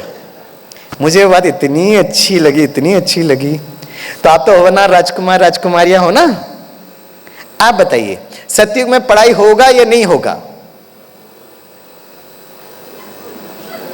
होगा नहीं या नहीं होगा बताइए ना, हैं? होगा या नहीं होगा? कौन को लगता है सतयुग में पढ़ाई होगी वो हाथ उठाएं। अच्छा, कौन कौन को लगता है सतयुग में पढ़ाई नहीं होगी वो हाथ उठाएं। अच्छा, अब तीसरे कैटेगरी है, कौन कौन भाई बहने बैठे जो दोनों में हाथ नहीं उठाया वो हाथ उठाएं। अब आजादी का अमृत महोत्सव में कोई जबरदस्ती, नो जबरदस्ती, लेकिन देखा जाए ना तो तीनों एकदम ठीक है। जिन्होंने दोनों में हाथ नहीं उठाया वो कंफ्यूज थे, होगी या नहीं होगी, होगी नहीं होगी, तो वो तो एकदम राइट है। जिन्होंने कहा पढ़ाई होगी, आपका बहुत बहुत दिल से शुक्रिया, आपने स्वामी भाई की व्यवस्था कर दी सतयुग के लिए। वाह, thank you very much, so sweet of you. तो वो ना राजकुमार राजकुमारी हम जरूर मिलेंगे। और क्या पढ़ाना होगा? ये मैथ्स फिजिक्स केमिस्ट्री नहीं पढ़ाना है, संगीत पढ़ेंगे, म्यूजिक पढ़ेंगे, चित्रकला, ये पढ़ाई होगी वहां की। और जिन्होंने कहा पढ़ाई नहीं होगी वो भी राइट है। क्योंकि आप संगम युग में बाबा से इतना पढ़ लेते हो कि सतयुग में पढ़ना पढ़ाना जरूरत ही नहीं, वो तो टाइम पास के लिए गुरुकुल में जाएंगे। ऐसे कुछ दिनों के मुरली में बाबा ने कहा था ना, श्री कृष्ण भी गुरुकुल में जाएगा, श्री कृष्ण भी। इसलिए मुझे वो बहन जी ने जो स्वामान दिया ना, मुझे इतना नशा चढ़ता है। आज भी मैं देखता हूँ स्कूल में या कॉलेज में पेरेंट्स टीचर्स मीटिंग में, वो माता पिता बड़े धनाढ़ होंगे, बड़े डिस्ट्रिक्ट आईएएस होंगे, ये होंगे वो होंगे, लेकिन अपने बच्चे के लिए जब वो टीचर के पास आते ना, बड़े प्यार से आते। हाँ? आज भी कलयुग के अंत में माता पिता बच्चों के शिक्षक को कितना सम्मान देते हैं, तो वहां पर भी होगा। तो आप सभी राजकुमार अपने विश्व महाराजन विश्व महारानी के साथ स्वामी भाई के पास आएंगे। हम आपका बहुत प्यार से स्वागत करेंगे। ये सब कितनी अच्छी अच्छी बातें हैं ना, इट्स सो ब्यूटीफुल। तो नई दुनिया, लेकिन मैं बस वो बात बताकर अंत करना चाहूंगा। सतयुग में आप जरूर, राज्य महल आपका अधिकार है, लेकिन सतयुग में हे राजकुमार राजकुमारियां, उस राज्य महल में आने के पहले एक और महल में आना जरूरी है आपको। वो महल आपने नहीं बनाया तो आपको सतयुगी राज्य महल नहीं मिलेगा। और वो महल कौन सा है? जिसको कहते गर्भ महल। गर्भ महल। मैं जब नवंबर में आएंगा ना, आपकी स्क्रीन पर मैं वो सारा बताऊंगा कि बाबा ने, सतयुग में बच्चे कैसे जन्म लेंगे, योग बल के द्वारा जन्म लेंगे। तो साकार में कुछ बच्चे बाबा से पूछते, बच्चे योग बल से बच्चे कैसे जन्म लेते हैं? तो बाबा कहते हैं, बच्चे जब टाइम आएगा तब आपको पता चले। अब प्रश्न उठता है, ये टाइम आया या नहीं आया, कौन डिसाइड करेगा? मैं आपको उदाहरण के द्वारा, आपको मैं प्रूफ के द्वारा बताऊंगा कि बाबा 1969 में जाने के पहले पूरी व्यवस्था बना कर गए हैं। बस ये है कि आज विज्ञान धीरे धीरे उन तक पहुंच रहा है। तो नवंबर में तो बस 2-4 महीना है, मैं आऊँगा तो मैं अपने लैपटॉप के द्वारा वो दिखाऊंगा आपको, बाबा का एविडेंस दिखाऊंगा, बाबा का प्रूफ दिखाऊंगा। बस आज एक संकल्प देकर मैं आपको जाता हूँ। जब भी आप योग में बैठे, खास अमृत वेले के योग के बाद एक नया संकल्प आप ऐड करिएगा। सभी सीधे बैठे, सभी बोलिए बाबा, तो जोर से बोलिए। अरे डराओ नहीं ना, बाबा को डरा देते हो आप लोग। बड़े प्यार से बोलिए बाबा, और थोड़ा प्यार मोहब्बत भरिए, स्नेह प्यार। बाबा, मैं आपकी याद में इतना पवित्र बनूंगा कि बाबा मेरा अगला जन्म योग बल से होगा। जितनी भी एडवांस पार्टी, और एडवांस पार्टी की टीम लीडर हमारी प्यारी मीठी मम्मा है। जून महीने में बहुत प्यार से मम्मा को याद करते ना, मम्मा के प्रति हमारा स्नेह प्यार और सच्ची श्रद्धांजलि ये होगी कि हम ब्राह्मण वर्तमान समय पे बैठकर मम्मा के प्रोजेक्ट को हम सपोर्ट करें। और मैं आपको खुशखबरी देकर अंत करूंगा और एक अनुभव सुनाऊंगा, बस 5-7 मिनट। क्योंकि हम बहुत जगह जाते हैं ना, तो कोविड के बाद एक जगह हम क्लास कराने के लिए गए, सेंटर पर ही बाहर वालों के लिए क्लास है। जब क्लास पूरा हुआ तो वहाँ के टीचर बहन ने कहा, स्वामी भाई 1 मिनट के लिए ना एक युगल है, आप उनसे मिलना चाहते हैं, बीच बीच में आते रहते। तो मैंने कहा ठीक है भाई। जब हम युगल से मिले, मैंने कहा बताइए क्या? बोला भाई साहब अभी ये कोविड ख़त्म हुआ है, हम और हमारे युगल जो है कुछ समय से हमारा विवाह हुआ है, तो परिवार और माता पिता सभी कहते हैं कि बच्चे होने चाहिए, है ना, हमारी पीढ़ी आगे बढ़नी चाहिए। लेकिन ये कोविड आया तो हम इतने डर गए, तो हमने कहा नहीं भाई, हम ऐसा से कोई प्रोग्राम रखना ही नहीं चाहते, हमको बच्चे नहीं हैं तो बहुत अच्छा। अब फिर जब कोविड ठीक हुआ तो फिर माता पिता रिश्तेदार थोड़ा परेशान करते हैं। तो मैंने कहा ठीक है भाई, वो सब तो ठीक है, मैं थोड़ा जल्दी में हूँ, मैं आपकी क्या मदद करूँ वो बताइए। बोला भाई साहब राइट, आपके क्लास में या उषा दीदी के क्लास में या कभी कभी हम लोग क्लास में आते हैं ना, तो उसमें कहते हैं सतयुग में बच्चे योग बल से जन्म लेंगे। हम और हमारे युगल एकदम पवित्र युगल हैं, हम योग बल से बच्चे करने को तैयार है, बताइए हम क्या करें। उस दिन मुझे पूरी रात नींद नहीं आई। ये अंतिम समय का नज़ारा है। टेंशन वाले, डिप्रेशन करने वाले तो हज़ारों लाखों आते, लेकिन जब मैंने वो देखा, और एक टीचर बहन मुझे इतनी पसंद आई, उनकी सेवा इतनी सुपर थी। सेवा के लिए हमें सब जगह बुलाया जाता है, लेकिन वो टीचर बहन की वो रचनात्मकता देखो। उनको तो मैं वंदे मातरम, जय हिंद करके मैं सलूट करता हूँ। पता है कौन सी सेवा दी? सेवा उन्होंने ये बताया, बोला स्वामी आज आपका सेशन खास आपको बुलाया जा रहा है। मैंने कहा बताइए क्या, कौन है ऑडियंस, क्या टॉपिक है? हम यही बोलते हैं। तो उन्होंने पता क्या किया, जैसे बाबा मुरली में कहते हैं माता पिता तो ज्ञान में चलते हैं, आप हमेशा संकल्प रखना कि आपके बच्चे भी बाबा के सनत कुमार, हमेशा के लिए बाबा की बच्ची कन्या बनकर रहे। आपका अगर संकल्प हलचल हो गया तो बच्चों का भी हलचल हो जाएगा। फिर बाबा मुरली में ये भी कहते हैं, अब किसी का पाठ है नहीं है तो आप क्या कर सकते हो? अगर घर में आप ज्ञान में चलते हो माता पिता, अगर बच्चों को शादी करने का मन कर रहा है तो उनको स्वतंत्र करो। ये भी बाबा के महावाक्य है। तो ये टीचर बहन कहती है स्वामी भाई, जब भी कोई हमारे बीके परिवार में किसी बच्ची की शादी होती है तो उनका मैरिज इनविटेशन कार्ड लाकर वो टीचर बहन को देते हैं। तो टीचर बहन क्या कहती है, बाबा के कमरे में रखो। तो नेचुरली बाबा के कमरे में रखते हैं। तो लास्ट में टीचर बहन कहती है कि 1 साल में जितने भी बीके परिवार के बच्चों की शादी हुई और जिनका मैरिज इनविटेशन कार्ड बाबा के कमरे में पहुंचा, आज शाम को सारे युगल आपके सामने बैठेंगे। मैंने कहा टॉपिक क्या है? बोला आपको बताना है योग बल से बच्चे कैसे जन्म देंगे। और ये प्रोग्राम हुआ है। और आपको तो दीदी ने कहा पिछले 3 साल से डिवाइन गर्भ संस्कार, हमारी और एक गुप्त टीम पिछले 15 साल से इस पर काम कर रही है। 15 साल से। और फेज़ 1 हो गया, फेज़ 2 हो गया, फेज़ 3 मेडिकल विंग का प्रोजेक्ट है। बाप दादा के सामने इस प्रोजेक्ट को रखा गया। बाबा ने तो 1955 में ये बोल दिया था, और आज हम 2026 में अभी भी बैठे, बाबा जब बोलेगा तब योग बल से जन्म लेंगे, राइट? तो उसकी पूरी विधि पूर्वक श्रीमत अनुसार यज्ञ से परमिशन लेकर बाप दादा के सामने प्रोजेक्ट को रखा गया। और सिर्फ प्रोजेक्ट को रखा नहीं गया, FOGSI federation of gynaecology society of India के साथ MOU साइन हुआ है। फेज़ 1, फेज़ 2, अब लास्ट फेज योग बल तक हम पहुंच गए हैं। पहला फेज, दूसरा फेज कभी टाइम मिलेगा तो कहानी सुनाएंगे। और क्योंकि आज योग बल से हम पहुंच गए, इसलिए ब्राह्मणों के सामने बाबा की याद में श्रीमत अनुसार आपके सामने रख रहे। इसलिए क्या करना है पता है? जब आप यहाँ से बाहर निकलते हो ना, जिस भी आत्मा के प्रति आपकी नज़र पड़ती है उनके प्रति तो शुभ भावना रखनी ही रखना है। लेकिन अगर आपको कोई यंग कपल दिखते, आप शादियों में जाते हो, बाबा कहते हैं जितना कलर ड्रेस पहनकर श्रृंगार होकर आप शादी में ज़रूर जाइए भाई, बाबा का ये श्रीमत है। आप घर गृहस्थ में रहते हो, आपकी सारी जिम्मेवारी है। और दे सही दे के भूलना, क्या भूलना वो मैंने आपको समझा दिया।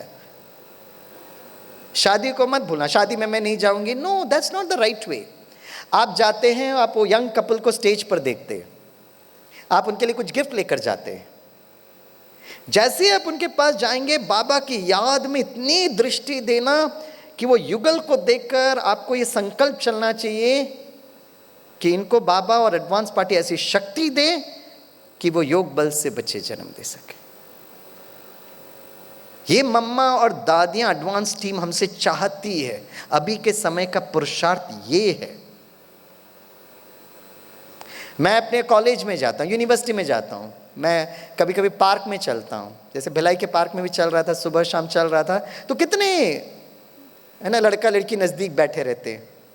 कभी भी ये संकल्प नहीं करिए कि ये कैसे कर रहे हैं, आप पवित्र हैं। नो, ये ब्राह्मण नहीं कर सकता है। हमारे साथ बाबा जुड़ा है। जब आप एक यंग कपल, भले वो शादीशुदा नहीं है, जिसको सो कॉल लैंग्वेज में कहते हैं बॉयफ्रेंड गर्लफ्रेंड है, खुदा दोस्त भी तो दोस्त हो सकता है, वो आपस में दोस्त है भाई, प्यार भी हो सकता है, शादी करने का मन है नहीं है, हमको नहीं पता। लेकिन जब आप वॉकिंग कर रहे हो, उनको देख रहे हो, आपका संकल्प कि जिस्मानी प्रेम से वो रूहानी प्रेम में क्यों नहीं हो सकते। और ये रूहानी प्रेम होगा परमात्मा से जुड़कर, एडवांस पार्टी से जुड़कर, ये योग बल से बच्चे क्यों नहीं जन्म दे सकते। और बाबा ने कुछ दिनों की मुरली में कहा था, श्री कृष्ण बहुत नामी ग्रामी है, श्री कृष्ण के माता पिता नामी ग्रामी नहीं होंगे। क्लियर कट लिखा है। आपको अगर योग बल के बारे में साकार मुरली, अव्यक्त मुरली में जो चाहिए, पूरा हमारे पास डाटा है। बाबा ने बहुत प्यार से तैयारी की है। तो कौन कौन यहां बैठे भाई बहनें चाहते हैं कि आपका अगला जन्म बड़ा स्वस्थ शरीर, मन बहुत सुमन हो? मुस्कुराते हुए हाथ उठाएं।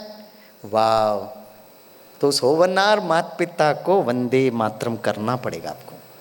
आपकी दृष्टि, वृत्ति, संकल्प, वाइब्रेशंस, इसे कभी भी डिस्टर्ब नहीं होना।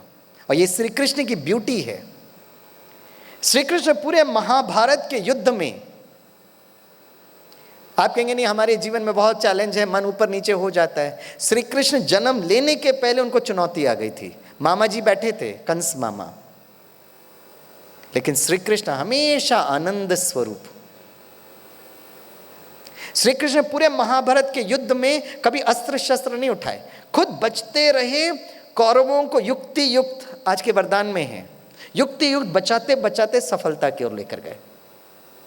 समाज में रहते हुए समाज की नेगेटिविटी से मुझे कैसे बचना है, ये युक्ति। और कभी भी ऊपर नीचे होते हैं तो भगवत गीता में एक डायलॉग बताकर मैं अंत करूंगा, और वही बाबा ड्रामा में भी कहते हैं। सभी सीधे बैठे, हाँ, मुस्कुराते बोलिए, जो हुआ, जोर से बोलिए, जो हुआ अच्छा हुआ, जो हो रहा है, हाँ बहुत अच्छा, और जो होगा, बाप रे, आप लोग तो त्रिकालदर्शी बन गए, फिर क्यों परेशान होते हो? मैं जैसे अभी कैंपेन में था ना, ऐसे ही हमारा तनाव प्रबंधन का कैंपेन था। बस 2 मिनट और लूंगा। तो तनाव प्रबंधन के कैंपेन था, तनाव प्रबंधन पर क्या क्या करना, उसकी ट्रेनिंग हमको मधुबन से मिली थी। बहुत वर्ष पहले ही कहानी है। तो हमको बोला ऑडियंस को देखकर जितना समय देखकर बोलना। मुझे दीदी ने कहा 8:45, मेरे पास 2 मिनट का टाइम है। मैं समय का बहुत ध्यान रखता हूँ, एक रूहानी सैनिक की निशानी है, राइट? तो सब जगह हम पूछते थे कितना टाइम है, और ऐसे करके हम क्लास लेते थे, बच्चे बड़े। अब सेवा करते करते करते हमारा कैंपेन पहुंचा एक सेंट्रल जेल में। तो जैसे सेंट्रल जेल में पहुंचे, हमको माइक दिया गया। तो बीके भाई से हमने पूछा, जो कोऑर्डिनेटर भाई थे, हम कितना टाइम बोले? बोला आपकी टीम यहाँ लेट पहुंची है और आपको दूसरे जगह जाना है, क्योंकि आप आ गए हो तो 1 मिनट में तनाव प्रबंधन करो और निकलो, बाकी सब लोग मैनेज करेंगे। अब इतना समय से तनाव प्रबंधन कर रहे तो मेरी गाड़ी ऑटो मोड पर आ गई। तो मैंने सभी को, अभी भी तनाव होता है ना भाई बहनों, ये डायलॉग बोलना। हाँ सभी बोलिए, जो हुआ अच्छा हुआ, जो हो रहा है। जैसे ही बोला, भाई मुझे पीछे से खींचता बोलता है, भैया कहाँ पर क्या बोलना है, थोड़ा तो समझ होना चाहिए। सेंट्रल जेल में आए हो, कैदी भाई बहनों के सामने खड़े हो और कह रहे हो जो हुआ अच्छा हुआ। जैसे ही बोला, मेरी गाड़ी आधी फिसल गई। इतना जोर से ब्रेक लगा, मुझे प्राणायाम होने लगा तनाव के कारण। क्या करूं, बीच में अटक गया हूं। और ऐसे समय बाबा बहुत याद आते, बाबा बाबा बचाओ, मैं बीच में फंस गया हूं, जो हुआ जो हो रहा है कि बीच में फंसा हूं, क्या करूं। अचानक मैंने देखा उस सभा में से एक भाई हाथ उठाते और मुझको देखकर कहते, स्वामी भाई आप पूरा डायलॉग बोलो और स्टार्टिंग से बोलो। तो मैंने उस बीके भाई को देखा, क्या करूं। वो भाई मुझे इतना प्यार से दृष्टि देते और कहते हैं, बाहर निकलना है तो जैसे वो बोल रहे वैसे करो। अब मैंने चालू किया, जो हुआ जेल में फंसे, जेल का दाल चावल खा रहे हैं, जो हो रहा है बहुत अच्छा हो रहा है। अब ये शुभ भावना रखे कि सभी छूट जाए। मैंने कहा जो होगा बहुत अच्छा होगा। तो भाई जो खड़े थे उसने कहा, स्वामी भाई आपको ये डायलॉग बोलने में संकोच हो रहा था? मैंने कहा हाँ जी मुझे बहुत संकोच हो रहा था। बोला ये जीवन का सैद्धांतिक सत्य है भाई साहब, अंदर हो या बाहर, सत्य हमेशा सत्य होता है। और उन्होंने कहा मैं पता जेल के अंदर कैसे आया, आप मुझे साधारण नहीं समझिए, मैं बैंक का एक बहुत बड़ा मैनेजर हूँ। मैं जेल में कैसे आया मैं बताता हूँ। एक कमेटी बैठी और कमेटी का काम था कि एक प्रोजेक्ट था, उस प्रोजेक्ट में कितना धन लगेगा और ये लोन कौन सा बैंक देगा। हजारों करोड़ों का प्रोजेक्ट था और ये लोन देंगे जिसमें ये बड़े बैंक के बड़े मैनेजर थे। जब इनके पास वो डॉक्यूमेंट्स आया, कागज़ आया, तो खुशी खुशी साइन किया, वाह गवर्नमेंट अप्रूव्ड प्रोजेक्ट, करोड़ों का प्रोजेक्ट, मेरा बैंक से लोन हो रहा है। बहुत खुशी साइन किए, लोन सैंक्शन हो गई, प्रोजेक्ट स्टार्ट हो गया। कुछ समय के सरकार बदली, नई सरकार को लगा कि इस प्रोजेक्ट में कुछ गड़बड़ घोटाला हुआ है, एक विजिलेंस को भेजा, बोला चेक करो सबको। तो सब ने पैसे खाए थे, पूरे कमेटी वाले जेल के अंदर बंद, क्योंकि ये भाई ने साइन किया था। तो कमेटी को लगा, विजिलेंस को लगा इसने भी पैसे खाए होंगे, उनके पीछे पीछे ये भी जेल के अंदर। अब जेल के अंदर गए तो इतना गुस्सा, नाराजगी, मैंने एक पैसा नहीं लिया आपसे, आपने पेपर भेजा, गवर्नमेंट का अप्रूव प्रोजेक्ट है, मैंने सैंक्शन किया, बैंक से पैसा गया है, अब मुझे जेल के अंदर क्यों किया? बहुत गुस्सा, बहुत नाराजगी, इतने क्रोधित। उन्हीं दौरान रक्षाबंधन का टाइम था, तो जेलर ने अनाउंसमेंट किया रक्षाबंधन का त्यौहार है, ब्रह्मा कुमारी बहनें आकर सबको राखी बांधेंगे, आप ज़रूर आना। तो ये भाई अनुभव सुनाते हैं, जैसे ही रक्षाबंधन ब्रह्मा कुमारी सुना तो ने कहा स्वामी भाई मैं अंदर ही अंदर इतना पश्चाताप किया, क्योंकि हर साल ब्रह्मा कुमारी बहनें रक्षाबंधन के कार्यक्रम के लिए हमारे बैंक में आते थे, एक साल भी मैंने उनको अंदर आने नहीं दिया, अब मैं खुद अंदर हूँ। बड़ा पश्चाताप अंदर। फिर बहनें आए, सबको राखी का अर्थ बताए, चाहते हुए भी कोई भाई बहन की रक्षा नहीं कर सकता। परम रक्षक शिव बाबा, राखी बांधी, प्रसाद दिया, वरदान कार्ड दिया, और बहनें बहुत प्यार से भाई बहनों को कहा बहन आके आपको राखी बांधी है, रिटर्न में कुछ तो दोगे ना? बोला बहन जी हम जेल के अंदर क्या दे सकते हैं? बोला आप समय दीजिएगा 7 घंटा, बहन आकर आपको राजयोग सिखाएंगे। ये बैंक मैनेजर कहते हैं मैंने पूरा 1 हफ्ते का कोर्स बड़े प्यार से दिल से अटेंड किया, मुझे आदि मध्य अंत समझ में आया। लास्ट में बहुत अच्छी बात बताते हैं स्वामी भाई, मुझे ये समझ में आया कि कल कलयुग था, आज संगम युग है, कल सतयुग है आने वाला है, और सतयुग में श्री कृष्ण का जन्म होने वाला है। और मुझे देखकर कहते हैं स्वामी भाई मुझे 100% निश्चय है कि श्री कृष्ण का जन्म होने वाला है। और मुझे देखकर मुस्कुराते, पता क्या कहते हैं? स्वामी भाई आप श्री कृष्ण के कितने नज़दीक जन्म लोगे मुझे नहीं पता है, लेकिन मैं श्री कृष्ण एकदम नज़दीक जन्म लूँगा, क्योंकि कहानी में भी दिखाते श्री कृष्ण का नया जन्म जेल में दिखाते हैं, मेरा यहाँ पर एक नया जन्म हुआ है।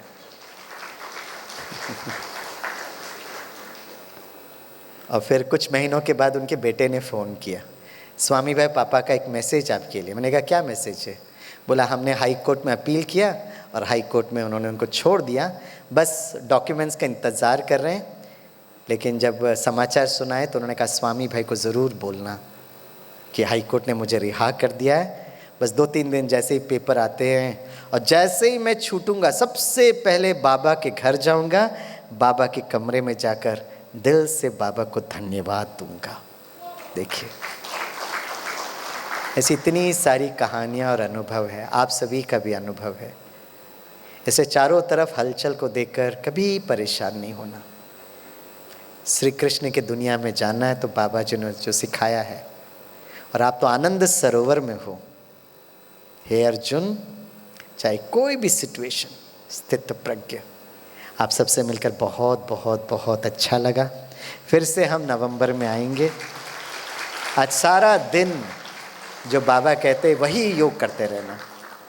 A फॉर आत्मा, B for Baba, C for connection, D for drama, E for and. और मैं आत्मा शरीर छोड़ रही हूँ, बाबा के पास जा रही हूँ, गर्भ महल में जा रही हूँ। उस होवनार माता पिता को मैं वंदे मातरम कर रहा हूँ, और एक नए राज्य महल में आप आइएगा, स्वामी भाई का इंतज़ार करिएगा, मैं आपको बहुत प्यार से पढ़ाऊँगा। Thank you very much. Om Shanti. Om शांति।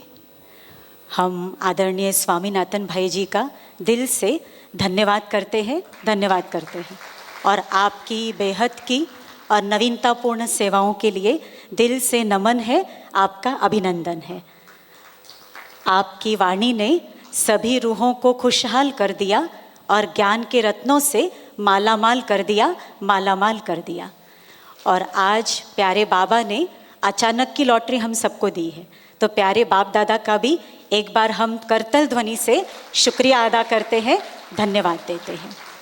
तब तक चलिए प्यार से हम उस प्यारे बाप दादा के वतन में बाप दादा का दिल से शुक्रिया अदा करते और स्वयं को शक्तियों से भरपूर करते हैं।